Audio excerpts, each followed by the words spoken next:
जय हिंद दोस्तों, मेरा नाम है सोहिल और आप देख रहे हो मेरा YouTube channel learn with Sohil. आज का हमारा जो ये वीडियो है वो उन फ्रेशर कैंडिडेट्स के लिए है जिन्होंने अपना जो एजुकेशन है वो अभी-अभी कंप्लीट किया है और नया-नया जॉब जिन्होंने शुरू किया है। अगर पहली सैलरी से आप अपना इन्वेस्टमेंट जो है स्टार्ट करते हो तो हम ये बताना चाहते हैं कि आपका जो फाइनेंशियल फ्रीडम है बहुत जल्द आप हासिल कर सकते हो। आपका ये क्वेश्चन हो सकता है फाइनेंशियल फ्रीडम का मीनिंग क्या है? तो फाइनेंशियल फ्रीडम का मीनिंग ये है कि आप अपना मनचाहा जॉब कर सकते हो, अपने समय पे कर सकते हो और फाइनेंशियली फ्री होने के बाद अपनी जो मनपसंद चीज़ें वो कर सकते हो। अब सपोज़ आपने सबसे हाईएस्ट क्वालिफ़िकेशन को कंप्लीट करके आपका जॉब शुरू किया है, ठीक है? और आप हम ये कंसिडर करते हैं कि 21 साल की उम्र में जहाँ पर ग्रेजुएशन वगैरह कंप्लीट हो जाता है, तो आपने एक जॉब शुरू कर दी है। अब आपको अगर आपकी पूरी ज़िंदगी मतलब अगर इन जनरल मैं कैलकुलेट करूँ तो 55-60 साल की उम्र तक लोग इन इंडिया जॉब करने का बिलीव करते हैं, उसके बाद वो रिटायरमेंट का प्लान करते हैं।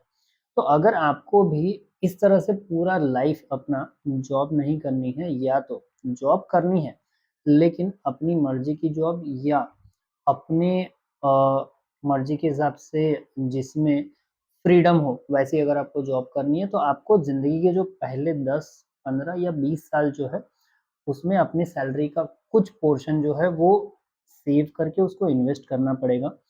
और इन्वेस्टमेंट का जो आज का ऑप्शन है ना, वो हमारा म्यूचुअल फंड है। तो म्यूचुअल फंड में इन्वेस्ट करना एक तो डायरेक्ट स्टॉक के मुकाबले में बहुत ईज़ी है, वो रिस्की नहीं है क्योंकि अगर आप एक म्यूचुअल फंड में इन्वेस्ट करते हैं ना, तो आपका जो पैसा है 100 अलग-अलग स्टॉक्स में डिवाइड हो जाता है। मतलब एक एग्ज़ाम्पल दे रहा हूँ, ये जो वीडियो में मैं आपको जो भी एजुकेशन दे रहा हूँ, वो सिर्फ़ एजुकेशन पर्पज़ के लिए समझिएगा। हम आपको कोई म्यूचुअल फंड लेने के लिए सलाह नहीं देते हैं, उसके लिए ऑफ़ कोर्स आपको अपने म्यूचुअल फंड एडवाइज़र की सलाह लेनी है। एग्ज़ाम्पल के तौर पे अगर आपने एचडीएफसी का कोई म्यूचुअल फंड लिया है, ये सिर्फ़ उदाहरण के लिए है, तो एचडीएफसी का एक म्यूचुअल फंड जो है, अपना पैसा 100 अलग-अलग या 150 या 200 अलग-अलग कंपनीज़ के स्टॉक्स में इन्वेस्ट करता है।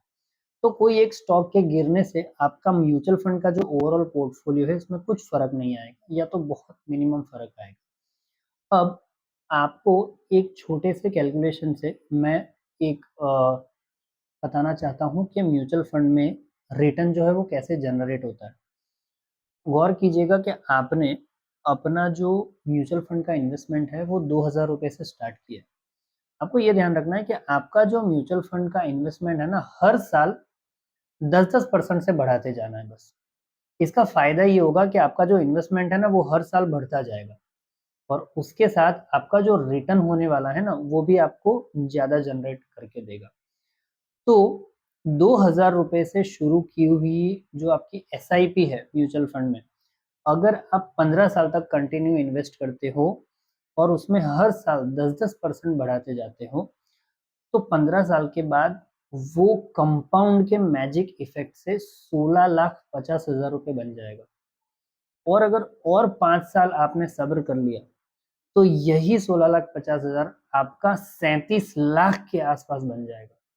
तो देख रहे हो दोस्तों, एक छोटा-सा ₹2000 का अमाउंट जो है, वो 10, 15 और 20 साल के होराइज़न में कितना अच्छा रिटर्न दे सकता है। अब आप सोचिए down the line 15 years, 20 years के बाद अगर आपके पास ये पैसा होगा, तो आप अपनी मर्ज़ी का बिज़नेस या अपनी मर्ज़ी का और कोई जॉब या कहीं पर ये सारा जो अमाउंट आपके पास आया है, वो एक जगह पर कहीं पर स्टॉक में या गोल्ड में या फिर कोई लैंड में इन्वेस्ट करके आप उससे जो है पैसा कमा सकते हो। अब यहाँ पे आपको एक चीज़ ध्यान रखना है, अपने फाइनेंशियल एडवाइज़र को जब भी आप मिलो ना, तो आपके जो गोल्स हैं ना, वो क्लियर बताने। अच्छे फाइनेंशियल एडवाइज़र की सलाह लेना बहुत ज़रूरी है।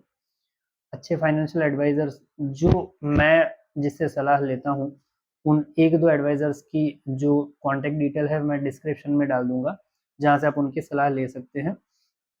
अब अगर आपने अच्छे फाइनेंशियल एडवाइज़र से कुछ अच्छी स्कीम्स आइडेंटिफ़ाई कर ली, तो 12 से 15% जो रिटर्न है ना वो आराम से आपको जनरेट करके दे सकता है। अब यहाँ पर एक बात आपको ज़रूर याद रखनी है कि म्यूचुअल फंड का जो रिटर्न है ना, वो मार्केट, स्टॉक मार्केट के ऊपर-नीचे जाने से इम्पैक्ट करता है। तो ये हो सकता है कि हर साल आपका जो रिटर्न है ना वो फिक्स ना रहे, है ना? फिक्स डिपॉज़िट की तरह या फिर बॉन्ड्स की तरह। इसीलिए उनमें रिटर्न बहुत कम होता है क्योंकि उनमें फिक्स रिटर्न होता है। तो अगर आपको थोड़ा बहुत ज़्यादा रिटर्न चाहिए तो थोड़ा बहुत रिस्क लेना पड़ेगा, ये तो तयशुदा है, इसमें कुछ डाउट नहीं है। लेकिन अगर इस इन्वेस्टमेंट को आपने 10, 15 या 20 साल ग्रो करने दिया, तो रिस्क फैक्टर जो है ना एकदम मिनिमम हो जाता है। ये मेरा पर्सनल एक्सपीरियंस है। मेरा खुद का पोर्टफोलियो भी म्यूचुअल फंड में बना हुआ है। ये नहीं है कि मैं ऐसे ही आपके साथ बस किताबी ज्ञान बाँट रहा हूँ, ठीक है? तो जब भी आपने नया जॉब शुरू किया है या तो अगर जॉब शुरू किया आपको 2 साल, 5 साल हो भी गए तो भी कोई दिक्कत नहीं है। आप बस अपना इन्वेस्टमेंट स्टार्ट कर दीजिए, ताकि आज नहीं तो कल आपका जो पैसा है ना ग्रो होके आप ही के पास वापिस आएगा और आप ही को मदद करेगा। हम आशा करते हैं कि हमारा जो ये वीडियो है, आपको अपनी लाइफ में ग्रो करने में, आपका पैसा ग्रो करने में मदद करेगा। मिलते हैं अगले कोई वीडियो में अगले टॉपिक के साथ, तब तक सब्सक्राइब। जय हिंद।